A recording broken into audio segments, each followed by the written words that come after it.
Assalamualaikum warahmatullahi wabarakatuh. Alhamdulillahi wa kafa, salatu wassalamu ala rasulihil mustafa wa ala alihi wa sahbihi wa man ihtada ila yaumin la raiba fiha wa ba'd.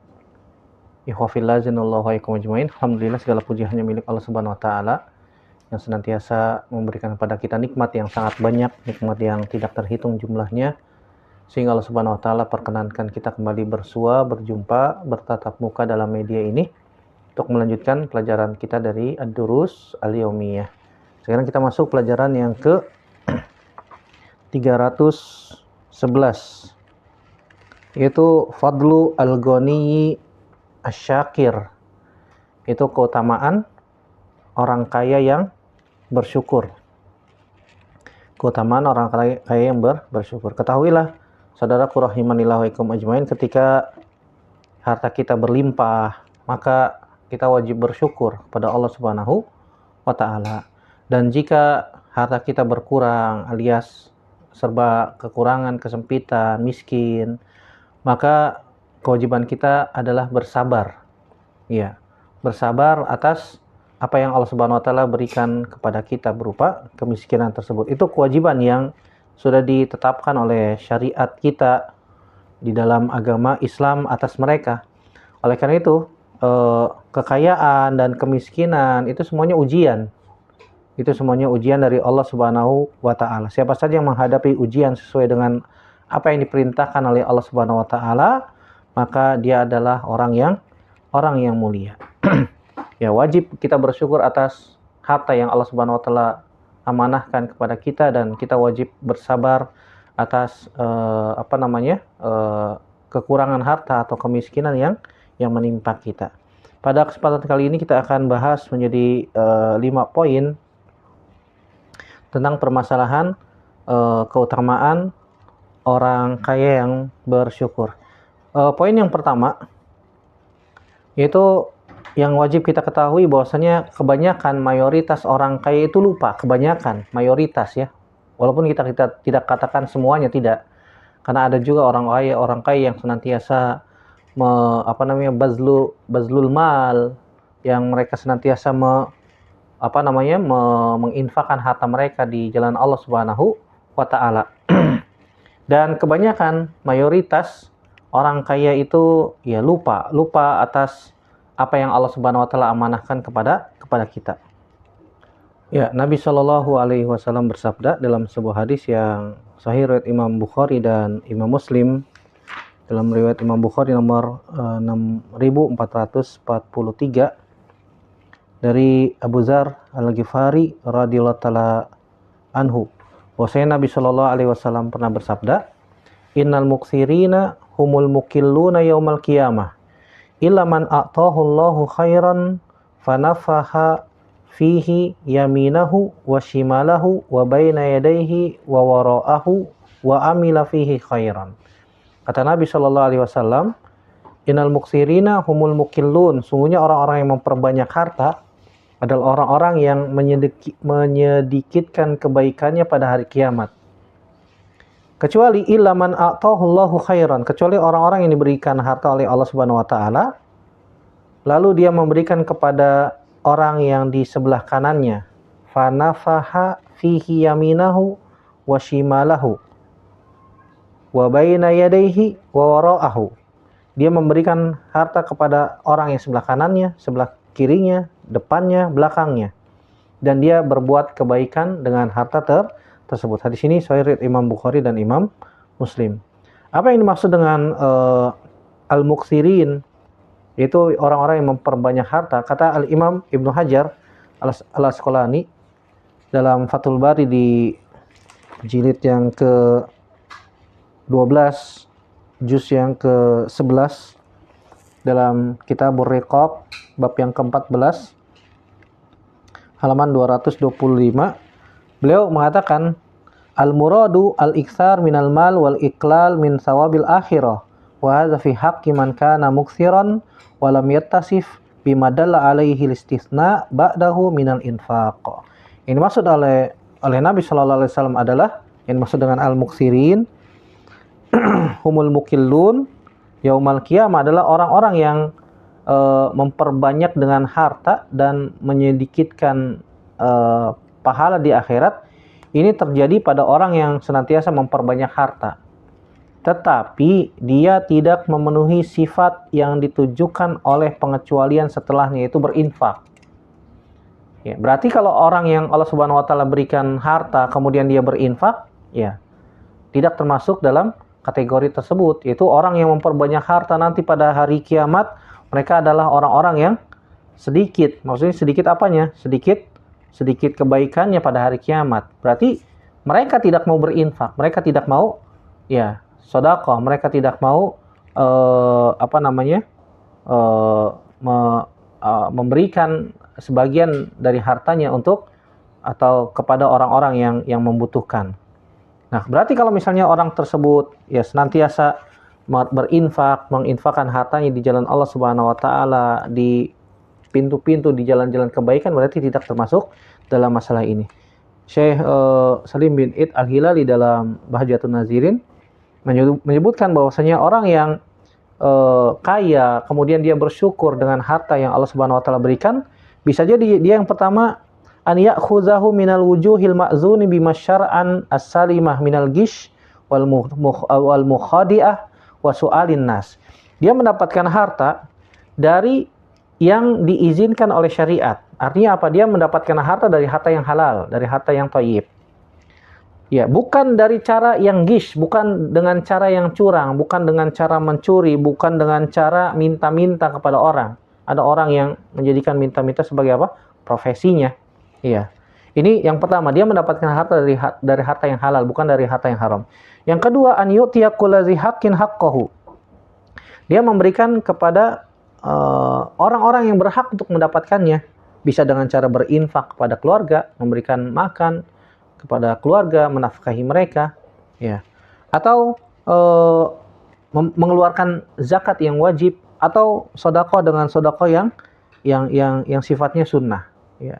Dia mendapatkan harta itu dari yang halal dan dia juga membelanjakannya kepada memberikan kepada orang-orang yang berhak untuk mendapatkan hal tersebut. Ini makna dari hadis Nabi Shallallahu Alaihi Wasallam, orang-orang yang banyak hartanya, ya, dan mereka senantiasa bersyukur dengan cara menginfakannya di jalan Allah Subhanahu wa taala. Ya, hadis yang mulia ini kita bisa mengetahui bahwasanya mayoritas orang kaya, kebanyakan itu mereka lupa bahwasanya harta yang mereka miliki itu ada pintu-pintu, ada orang-orang yang berhak untuk mendapatkannya. Dengan cara apa? Dengan cara berinfak.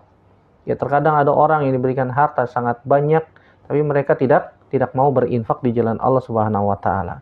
Dan pemberi kenikmatan yang hakiki yaitu Allah Subhanahu wa taala. Mereka sibuk dalam urusan harta sehingga lalai dengan urusan yang lebih mulia, yaitu akhirat Allah Subhanahu wa taala. Akibatnya mereka sedikit mendapatkan kebaikan di sisi Allah Subhanahu wa taala. Kecuali orang-orang yang senantiasa berinfak untuk mendapatkan keridhaan Allah Subhanahu wa taala, maka mereka akan mulia, mereka akan mendapatkan kemuliaan di sisi Allah Subhanahu wa taala. Ini poin yang pertama yang perlu kita renungi, bahwasanya orang-orang yang memiliki harta yang banyak, ya, mereka harus ingat bahwasanya ya mereka harus menginfakkan harta mereka di jalan Allah Subhanahu wa taala. Dan kebanyakan orang-orang kaya itu lupa bahwasanya pemberi kenikmatan yang hakiki adalah Allah Subhanahu wa taala.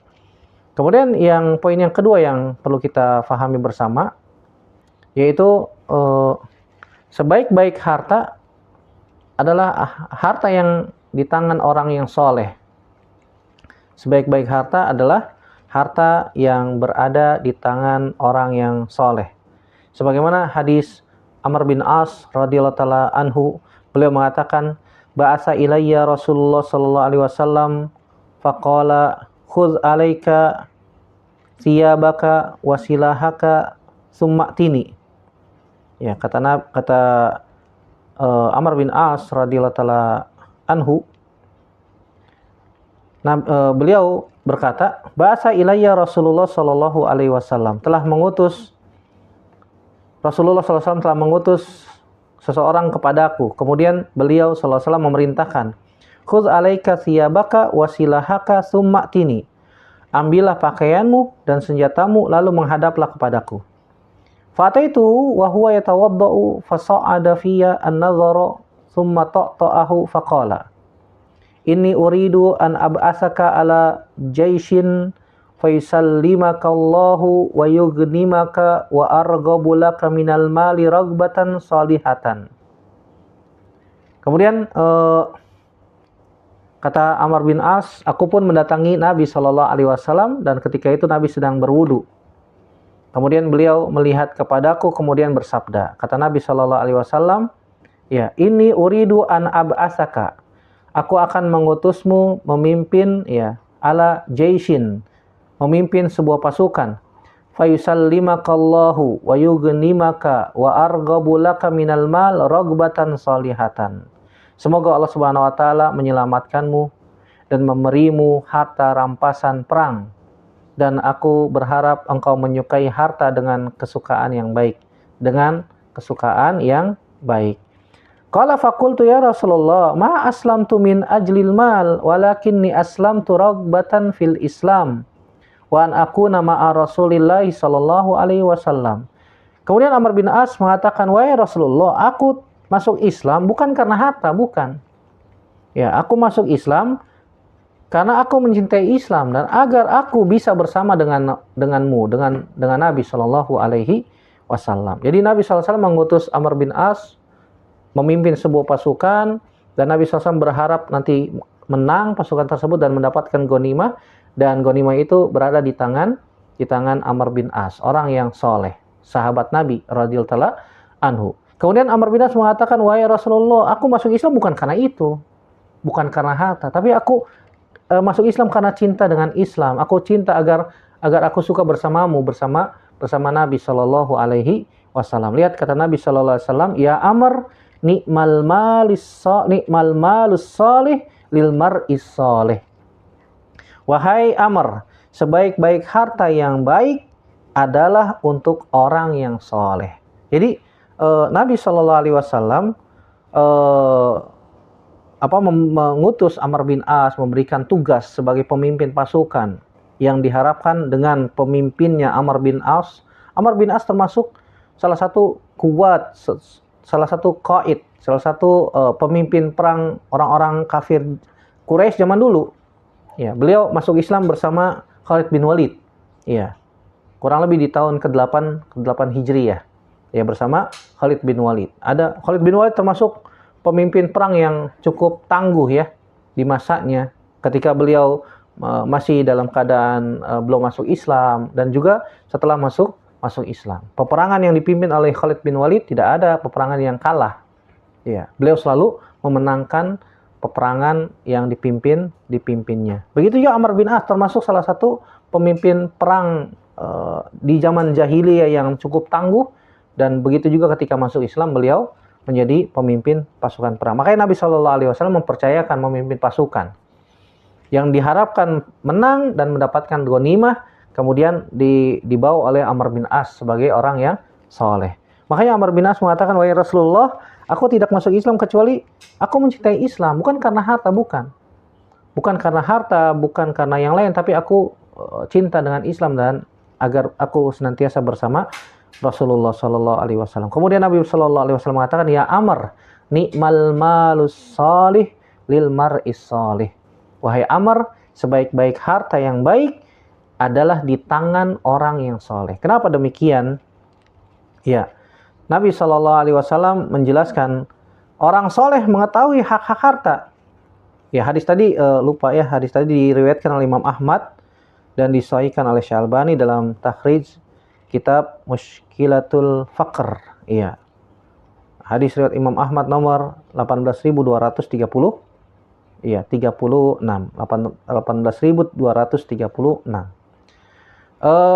Kenapa Nabi Shallallahu Alaihi Wasallam mengatakan demikian? Karena orang soleh itu mengetahui hak-hak harta, sehingga dia akan menunaikan hak harta dengan sebaik-baiknya. Ya, kita tahu bahwasanya harta itu merupakan sarana. Harta merupakan sarana, maka orang soleh menjadikannya sebagai sarana ketaatan. Begitu juga harta itu sebagai alat. maka orang soleh akan menjadikannya sebagai alat kebaikan. Dan yang ketiga, harta merupakan kendaraan, sehingga orang soleh itu akan menjadikan harta sebagai kendaraannya menuju kemuliaan di hari pembalasan, sehingga mereka meraih derajat yang tinggi di sisi Allah Subhanahu wa Ta'ala. Makanya kita berusaha untuk menjadi orang soleh yang bisa mengetahui hak-hak harta dengan baik, mana yang halal, mana yang haram. Kalau yang halal ambil, yang haram maka tinggalkan. Kemudian poin yang ketiga yang perlu kita ketahui bersama, yaitu orang soleh yang kaya memborong pahala yang besar. Orang soleh yang kaya bisa memborong harta, memborong pahala yang banyak. Sebagaimana hadis yang pernah kita baca juga bahwasanya, hadis Abu Hurairah radhiyallahu anhu, kata Abu Hurairah radhiyallahu anhu, anna fuqara al-muhajirin atau Rasulullah sallallahu alaihi wasallam. Bahwasanya ada orang-orang fakir dari kalangan muhajirin mendatangi Nabi sallallahu alaihi wasallam. Faqalu, kemudian mereka berkata, zahaba ahlud dusur bid darajat. Dalam riwayat yang disebutkan zahaba ahlud dusur bil ujur. Ya, dalam riwayat ini disebutkan zahaba ahlud dusur bid darajatil ula wan na'imil muqim. Wahai Rasulullah, orang-orang kaya telah memborong derajat yang tinggi dan kenikmatan yang kekal. Ini riwayat Imam Muslim ya, ini lafaznya Imam Muslim. Kemudian Nabi SAW mengatakan, wa mazaka, apa itu? Kemudian sahabat-sahabat muhajirin mengatakan, yusalluna kama nusalli wa yasumuna kama nasumu wa yatasaddaquna wala natasaddaqu wa yu'tikuna wala nu'tiku. Mereka sholat sebagaimana kita juga sholat, wahai Rasulullah. Mereka puasa seperti kita puasa. Mereka bersodakoh, tapi kita nggak bisa bersodakoh. Dalam riwayat yang disebutkan, wa yatasaddaquna bifuduli amwalihim. Mereka bersodakoh dengan harta-harta mereka, tapi kami nggak bisa. Wa yu'tikuna wala nu'tiku. Mereka bisa membebaskan budak, kita nggak bisa. Faqala Rasulullah sallallahu alaihi wasallam. Kemudian Nabi sallallahu alaihi wasallam bersabda, afala u'allimukum syai'an tudrikuna bihi man sabaqakum wa tasbiquna bihi man ba'dakum wa la yakunu ahadun afdala minkum illa man sana'a mithla ma sana'tum. Kata Nabi sallallahu alaihi wasallam, maukah kalian aku ajarkan sesuatu? Dengan hal itu kalian bisa menyusul, mendahului orang-orang yang mendahului kalian.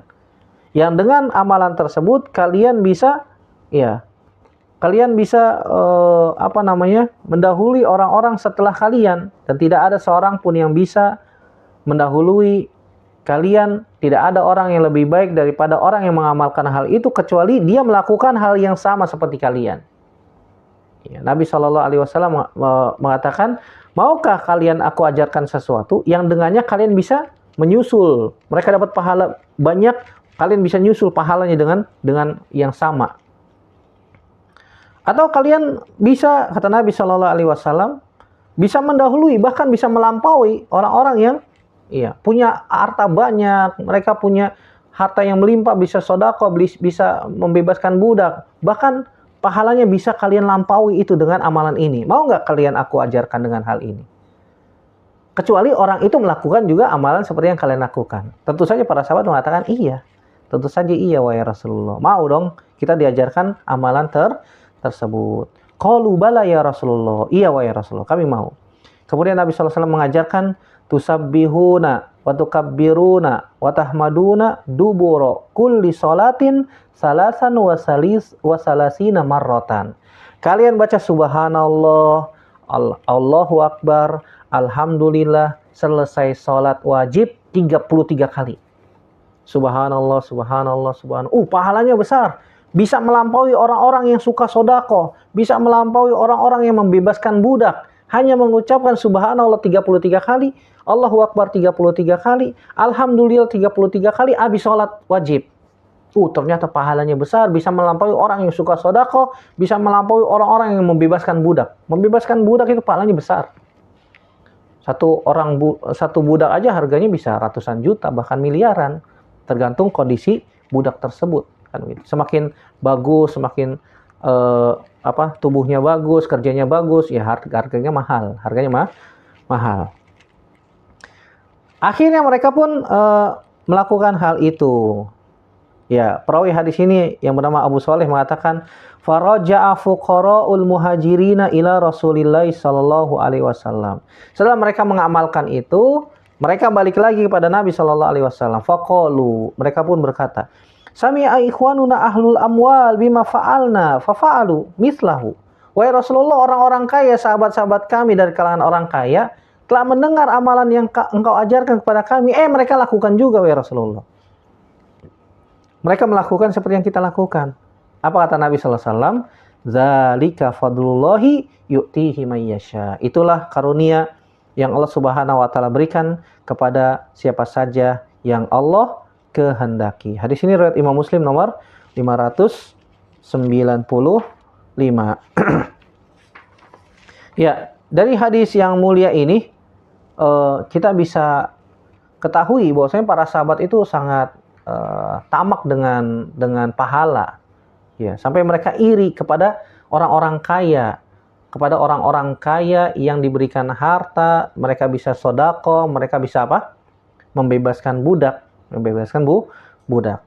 Mereka semangat dalam meraih pahala yang Allah Subhanahu wa taala siapkan di sisinya dalam berbuat kebaikan. Dari sini juga kita bisa ambil faedah bahwasanya orang yang kaya yang senantiasa mereka menginfakkan harta mereka di jalan Allah itu punya keutamaan dibandingkan dengan orang miskin. Kenapa? Karena mereka bisa sedekah. Mereka bisa membebaskan budak, orang miskin nggak bisa. Ya, orang miskin tidak bisa melakukan amalan yang dilakukan oleh orang-orang kaya saja yang mereka punya uang. Ya, mereka bisa berinfak di jalan Allah Subhanahu wa taala. Dari sini juga kita bisa ambil faedah bahwasanya jalan-jalan kebaikan itu banyak. Ya, Nabi SAW sebutkan bahwasanya setiap dalam riwayat yang lain disebutkan setiap tasbih adalah sedekah, setiap takbir adalah sedekah, setiap tahmid adalah sedekah. Kullu tasbihatin sedekah wa kullu takbiratin sedekah wa kullu tahmidatin sedekah. Wa fi bud'i ahadikum sedekah. Kata Nabi SAW, setiap tasbih, takbir, tahmid yang kalian ucapkan itu sedekah. Bahkan pada kemaluan kalian pun ada sedekahnya, kata Nabi SAW. Kemudian para sahabat mengatakan, wahai Rasulullah, apakah kita menyalurkan syahwat kita kepada yang halal, kita akan dapat pahala? Kemudian Nabi SAW mengatakan, bagaimana menurut kalian kalau syahwat kalian disalurkan kepada yang haram? Apakah dapat dosa? Tentu saja iya. Ya, kalian akan mendapatkan pahala kalau disalurkan kepada yang halal. Ya, dari sini juga kita bisa ambil faidah bahwasanya kekayaan adalah anugerah dari Allah Subhanahu wa taala yang Allah berikan kepada siapa saja yang Allah kehendaki sebagai ujian. Siapa yang bersyukur, mereka akan mendapatkan kemuliaan. Dan siapa saja yang mereka tidak bersyukur, tentu saja mereka akan binasa dengan harta tersebut. Bahkan didoakan oleh malaikat di waktu pagi, kata malaikat, Allahumma a'ti munfiqan khalafa. Ya Allah, berikanlah orang yang berinfak itu dengan ganti yang lebih baik. Kalau orang yang nggak mau infak, mereka didoakan juga oleh malaikat, Allahumma a'ti mumsikan talafa. Ya Allah, berikanlah kehancuran pada harta mereka. Imam An-Nawawi mengatakan di dalam syarah hadis ini, beliau mengatakan dalam hadis ini terdapat dalil bagi orang yang menyatakan bahwa orang kaya yang bersyukur lebih utama daripada orang miskin yang sabar. Namun dalam masalah ini terdapat perbedaan pendapat yang terkenal di kalangan ulama. Ya, ada perbedaan di kalangan ulama mana yang lebih utama, orang kaya yang bersyukur atau orang miskin yang bersabar. Tentu saja dua-duanya punya keutamaan. Yang paling utama dari mereka ada yang paling bertakwa kepada Allah Subhanahu wa taala sebagaimana disebutkan oleh Al-Imam Ahmad bin Abdul Halim bin Abdul Salam Ibnu Taimiyah rahimahullahu taala. Baik, Allahu a'lam bishawab. Poin yang keempat yang bisa kita bahas pada kesempatan kali ini adalah orang kaya yang bersyukur derajatnya paling tinggi di sisi Allah Subhanahu wa taala. Orang kaya yang bersyukur maka derajatnya mereka paling tinggi di sisi Allah Subhanahu wa taala. Berdasarkan hadis Abu Kabsyah Al-Anmari annahu sami'a Rasulullah sallallahu alaihi wasallam yaqul, bahwasanya beliau pernah mendengar Nabi sallallahu alaihi wasallam bersabda, salah satun uqsimu alaihinna wa uhadditsukum hadisan fahfazuhu. Kata Nabi Shallallahu Alaihi Wasallam, 3 perkara yang aku bersumpah terhadap ketiganya, dan aku akan mengatakan satu perkataan kepada kalian, maka hafalkanlah. Maka hafalkanlah. Kata Nabi SAW, ma naqasa malu abdin min sadaqah wala zulima abdun mazlamatan fasabara 'alaiha illa zadahu Allahu izzan wala fataha abdun baba mas'alatin illa fatahallahu 'alaihi baba faqrin au kalimatan nahwaha wa uhadditsukum hadisan fahfazuhu. Kata Nabi SAW, sungguhnya aku akan mengatakan kepada kalian dengan sebuah perkataan, maka hafalkanlah. Kemudian Nabi SAW mengatakan, harta seorang hamba tidak akan berkurang karena sedekah. Mana qasomalu abdin bisadaqah. Ya, harta kita tidak akan berkurang karena sedekah.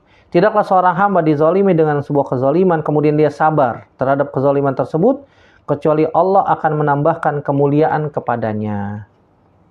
Tidaklah seorang hamba membuka pintu permintaan, dia minta-minta, maka Allah akan membukakan pintu kefakiran. Kalau ada orang suka minta, maka ya itu adalah pintu kefakiran. Maka dia akan tambah fakir, tambah miskin.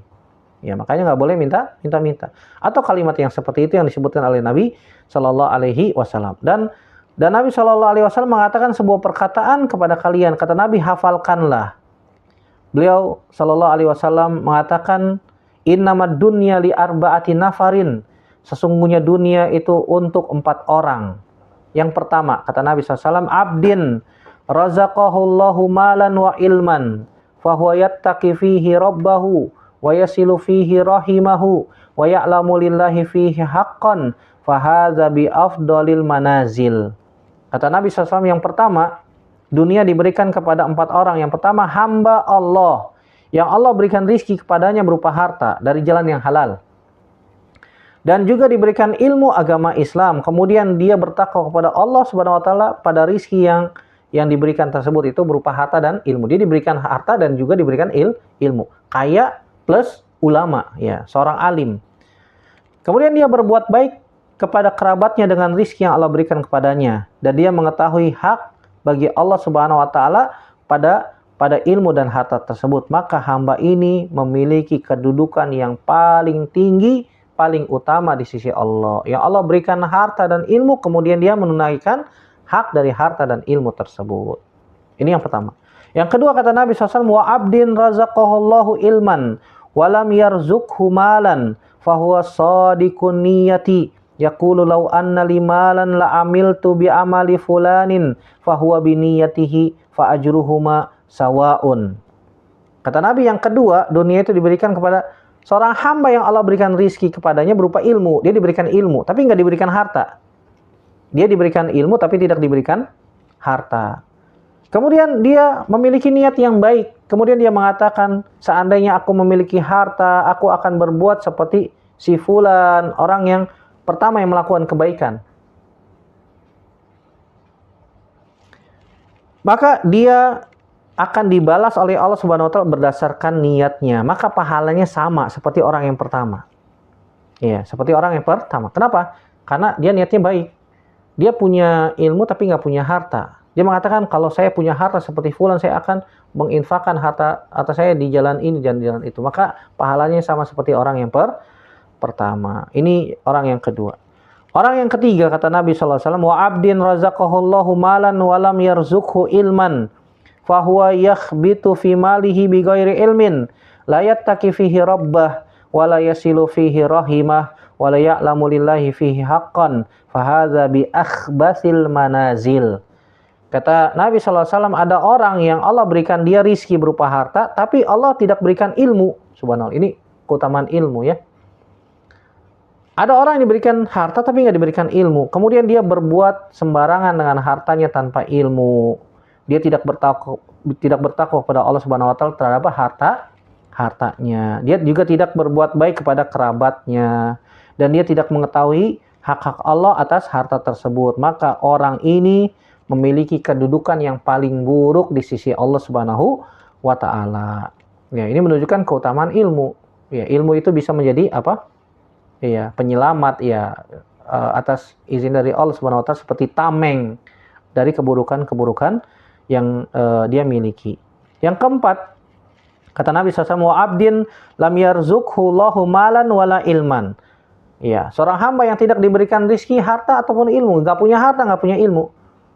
Fahuwa yaqulu law anna li malan la amiltu fihi bi amali fulanin fahuwa biniyatihi fawizruhuma sawaun.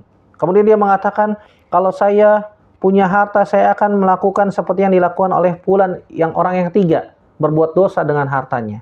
Dia berniat kalau punya harta saya akan melakukan ini seperti orang yang ketiga itu berbuat dosa dengan hartanya.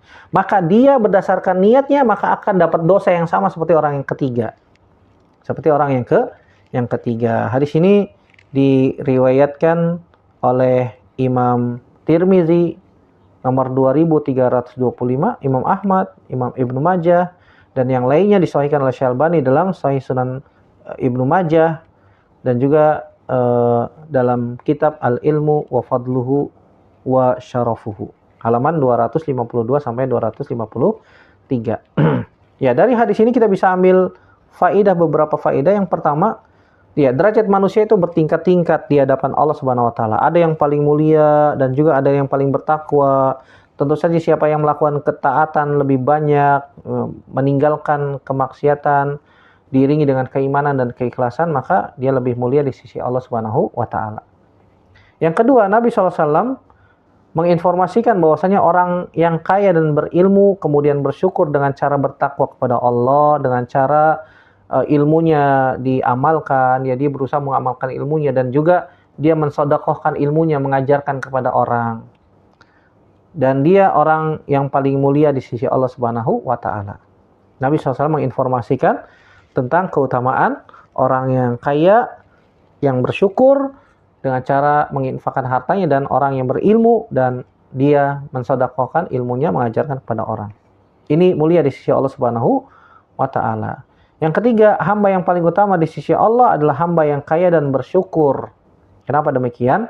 Karena dia bertakwa kepada Allah, dan ini merupakan nikmat yang Allah berikan kepadanya, dan dia memberikan hak harta tersebut di jalan-jalan kebaikan, diberikan kepada kerabatnya, melakukan silaturahim, mengetahui hak bagi Allah, dan juga pada nikmat yang Allah Subhanahu wa taala berikan padanya dengan bersyukur dengan melakukan amal-amal soleh. Allahu a'lam bishawab. Yang terakhir, hakikat syukur. Ya. Syukur merupakan sikap kita mengakui bahwasanya nikmat ini berasal dari Allah. Syukur itu bisa dilakukan dengan 3 hal. Yang pertama, dengan mengucapkan alhamdulillah dengan lisan. Dengan lisan. Yang kedua, yaitu dengan anggota badan. Dengan anggota badan bagaimana caranya, Ustaz? Dengan cara melakukan amal ketaatan, amal soleh. Kalau Allah memberikan kepada kita rizki, kelapangan, kemudian diiringi dengan amal soleh, maka itu tanda dia bersyukur atas nikmat yang Allah berikan padanya. Yang ketiga, boleh diberitahu kepada orang lain. Fa'amma binikmati rabbika fahaddits. Adapun atas nikmat yang Allah berikan padamu, maka boleh ceritakan. Tapi ceritakan kepada orang-orang yang bisa menjaga amanah dan selamat hatinya. Artinya dia tidak hasad, dia tidak iri, tidak dengki dengan apa yang Allah Subhanahu wa taala berikan kepada kita. Tidak semua kenikmatan yang Allah berikan kepada kita share, enggak. Ya.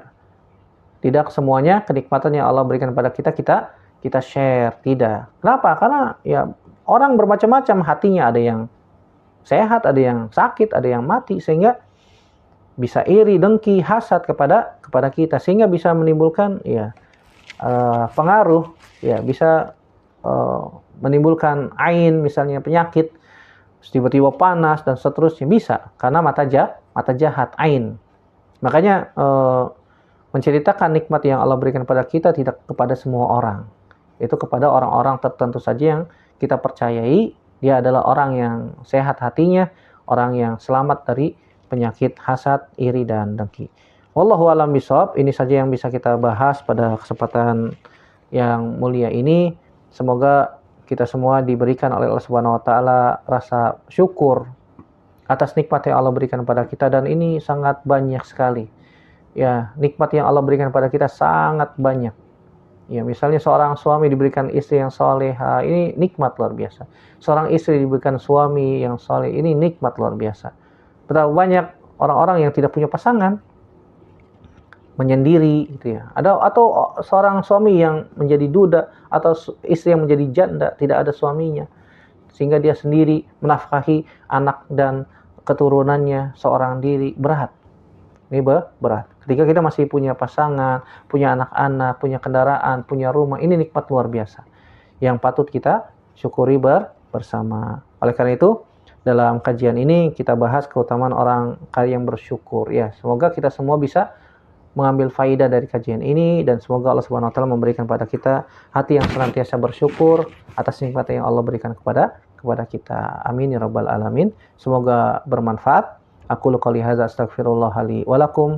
Subhanakallahumma bihamdik, asyhadu an la ilaha illa anta astaghfiruka wa atubu ilaik.